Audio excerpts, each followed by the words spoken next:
రాజకీయాల్లో కొన్ని సెంటిమెంట్స్ ఉన్నాయి. అదే పాదయాత్ర. పాదయాత్ర చేస్తే జైత్రయాత్రే. అధికారం పక్కా. తెలుగు రాష్ట్రాల్లో పాదయాత్ర ఈ లెవెల్లో సెంటిమెంట్గా మారింది.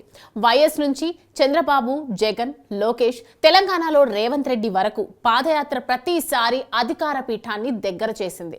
అధికారం కోల్పోయి నేతలంతా జారిపోయి బీఆర్ఎస్ పరిస్థితి రోజు రోజుకు వీక్గా మారుతోంది. ఇలాంటి పరిస్థితుల మధ్య పార్టీ జీవం పోయడంతో పాటు మళ్లీ అధికారంలోకి తీసుకురావడమే లక్ష్యంగా బీఆర్ఎస్ వర్కింగ్ ప్రెసిడెంట్ కేటీఆర్ రాష్ట్ర వ్యాప్తంగా పాదయాత్రకు సిద్ధమవుతున్నారనే ప్రచారం తెలంగాణ రాజకీయాల్లో జోరుగా వినిపిస్తోంది. రేవంత్ రెడ్డి ఆపరేషన్ ఆకర్ష్ కొనసాగుతోంది. బీఆర్ఎస్ లో కీలక నేతలంతా కాంగ్రెస్ బాట పడుతున్నారు. ఇలాంటి పరిస్థితుల్లో కారు పార్టీ భవిష్యత్ ప్రశ్నార్థకంగా మారుతుందా అనే అనుమానాలు వినిపిస్తున్నాయి. ఇలాంటి సమయంలో కేసీఆర్ కీలక నిర్ణయం తీసుకున్నారని తెలుస్తోంది. వారసుడు కేటీఆర్ ను పాదయాత్రకు సిద్ధం చేస్తున్నారని టాక్. 6 గ్యారంటీలు అంటూ కాంగ్రెస్ అధికారంలోకి వచ్చింది. అయితే హామీల అమలులో రేవంత్ సర్కార్ విఫలమైందని, దీనిపై జనాల్లో తీవ్ర వ్యతిరేకత ఉందని బీఆర్ఎస్ భావిస్తోంది. జనాల్లో ఇప్పటికే తిరుగుబాటు కూడా మొదలైందని కేసీఆర్ అంచనా వేస్తున్నారు.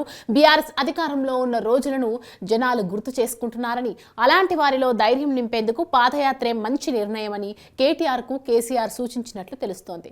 ఇక పార్టీ వీక్ కావడం, నేతలు పార్టీలు మారుతున్న సమయంలో కేడర్లో జనాల్లో పాజిటివ్ సంకేతాలు పంపాల్సిన అవసరం ఉందని బీఆర్ఎస్ అధినేత భావిస్తున్నారు. దీనికోసం జనాల్లో కలిసిపోయేలా పాదయాత్ర ఆలోచన చేస్తున్నారు. పార్టీ వర్కింగ్ ప్రెసిడెంట్ కేటీఆర్ తో రాష్ట్ర వ్యాప్తంగా పాదయాత్ర చేయించాలనేది కేసీఆర్ ఆలోచనగా తెలుస్తోంది.